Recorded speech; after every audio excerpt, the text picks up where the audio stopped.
Bayangkan ini, kamu dan teman-temanmu hanya berjumlah 300 orang, berdiri di medan perang menghadapi ratusan ribu musuh.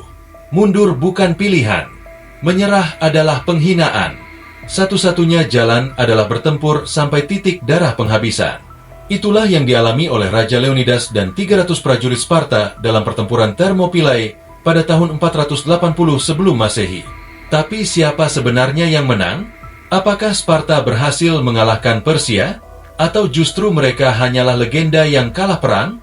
Tonton video ini sampai habis, karena kita akan membahas kisah epik pertempuran Thermopylae, strategi yang digunakan, dan siapa yang benar-benar keluar sebagai pemenang. Okay, let's go.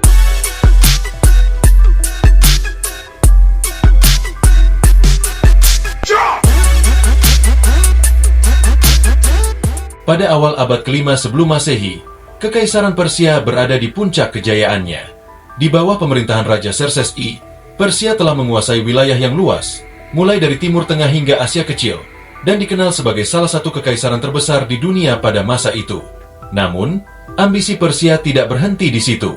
Mereka mengincar penaklukan wilayah Yunani, terutama dua negara kota yang sangat terkenal karena kekuatan militer dan kebudayaannya, yaitu Athena dan Sparta.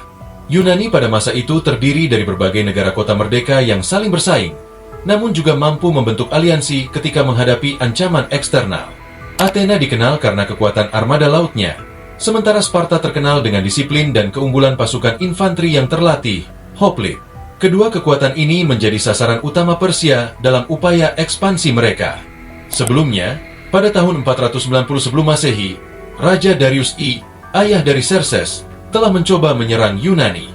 Dalam pertempuran yang terkenal di Marathon, pasukan Athena, meski jumlahnya jauh lebih sedikit, berhasil mengalahkan pasukan Persia dengan strategi yang cerdik dan semangat juang yang tinggi. Kekalahan ini merupakan pukulan telak bagi kebanggaan Persia dan menjadi titik balik penting dalam sejarah militer Yunani. Tak terima dengan kekalahan tersebut, Xerxes bertekad untuk membalas dendam dan memulihkan kehormatan Persia. Pada tahun 480 sebelum Masehi, ia memimpin salah satu ekspedisi militer terbesar pada masa itu dengan mengumpulkan pasukan yang jumlahnya diperkirakan mencapai lebih dari 100.000 tentara yang berasal dari berbagai penjuru kekaisaran Persia dan sekutunya. Invasi ini direncanakan secara matang untuk menaklukkan wilayah Yunani. Dalam menghadapi invasi Persia, Yunani membentuk aliansi antara berbagai negara kota. Salah satu pertempuran yang paling terkenal terjadi di semenanjung Thermopylae. Di sini, pasukan Yunani yang dipimpin oleh Raja Leonidas dari Sparta, bersama dengan 300 prajurit Sparta, yang kemudian menjadi simbol keberanian dan pengorbanan, berusaha mempertahankan celah sempit di mana pasukan Persia, meskipun jumlahnya jauh lebih banyak, harus berhadapan dengan pertahanan yang terkoordinasi. Walaupun pada akhirnya pasukan Yunani di Thermopylae mengalami kekalahan, keberanian mereka telah menghambat laju pasukan Xerxes. Pertempuran ini memberikan waktu berharga bagi aliansi Yunani untuk mengatur pertahanan lebih lanjut. Semangat perlawanan di Thermopylae kemudian menjadi inspirasi bagi seluruh dunia Yunani dan dikenang sebagai lambang pengorbanan demi kebebasan. Setelah Thermopylae, pertempuran besar juga terjadi di laut, terutama di Teluk Salamis. Armada Yunani, dengan keahlian dan pengetahuan tentang perairan lokal, berhasil mengalahkan armada Persia dalam pertempuran yang menentukan. Kemenangan di Salamis memaksa Xerxes untuk mundur dan menandai awal kemunduran kekuatan Persia di wilayah Yunani. Di darat, pertempuran Plataea menjadi titik puncak di mana aliansi Yunani akhirnya berhasil mengusir pasukan Persia dari daratan. Pertempuran ini menegaskan bahwa persatuan dan strategi militer yang efektif dapat mengatasi keunggulan jumlah musuh. Sparta adalah salah satu negara kota paling tangguh di Yunani, terkenal dengan budaya militernya yang sangat disiplin. Tidak seperti Athena, yang lebih menekankan pada seni, filsafat, dan demokrasi. Sparta mengutamakan kekuatan fisik, disiplin militer, dan kepatuhan total kepada negara. Sistem agoge, pendidikan prajurit sejak kecil. Setiap anak laki-laki Sparta yang lahir sehat diwajibkan untuk menjalani sistem agoge, yaitu program pelatihan militer brutal yang bertujuan menciptakan prajurit sempurna. Mereka diajarkan bertahan hidup di alam liar, bertarung tanpa rasa takut, dan selalu menempatkan kepentingan negara di atas segalanya. Anak-anak Sparta mulai dilatih sejak usia 7 tahun. Mereka didorong untuk bertahan dalam kondisi sulit, termasuk berkelahi satu sama lain. Mereka diajarkan taktik perang, disiplin, dan loyalitas mutlak kepada negara. Slogan mereka, Kembali dengan perisai atau di atas perisai artinya menang atau mati di medan perang, bukan mundur. Ketika Persia datang dengan pasukan besar di tahun 480 sebelum Masehi, Sparta menghadapi dilema. Mereka memiliki salah satu pasukan terbaik di Yunani, tetapi ada satu masalah. Mereka sedang menjalani festival Karneia, sebuah festival keagamaan penting untuk menghormati dewa Apollo. Dalam tradisi Sparta, saat Karneia berlangsung, pasukan tidak boleh pergi berperang. Para pemimpin Sparta terikat oleh hukum suci dan tidak bisa mengerahkan seluruh kekuatan mereka ke medan perang. Namun, ancaman dari Persia tidak bisa diabaikan begitu saja. Karena pembatasan festival, Sparta hanya mengizinkan Raja Leonidas I untuk membawa 300 prajurit terbaiknya. Semua prajurit yang dipilih adalah hoplite berpengalaman yang telah memiliki anak laki-laki agar garis keturunan mereka tetap berlanjut jika mereka gugur dalam pertempuran. Mereka bukanlah tentara biasa, melainkan prajurit veteran paling tangguh yang dipilih karena keterampilan dan keberanian mereka.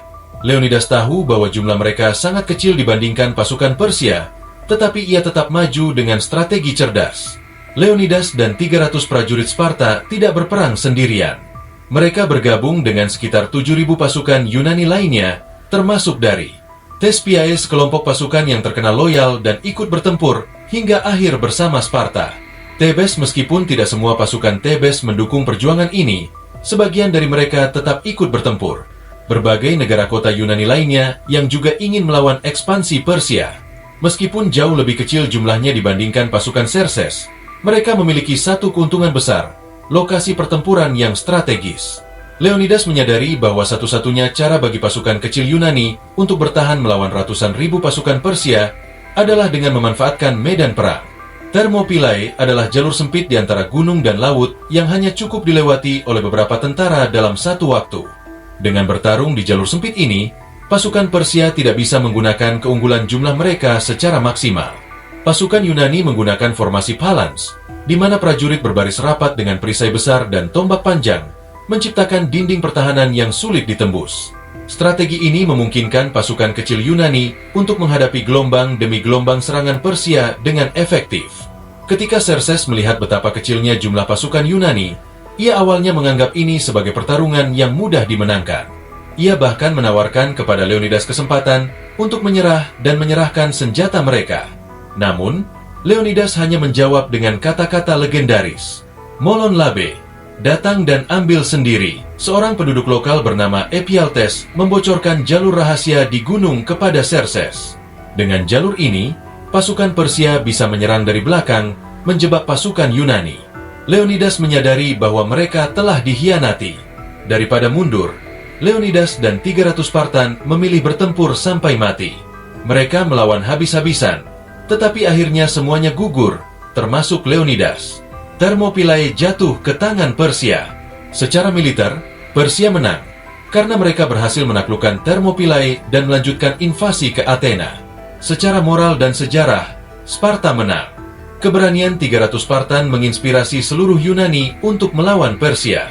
Beberapa bulan kemudian, Yunani membalas dendam dan mengalahkan Persia dalam pertempuran Salamis dan Plataea.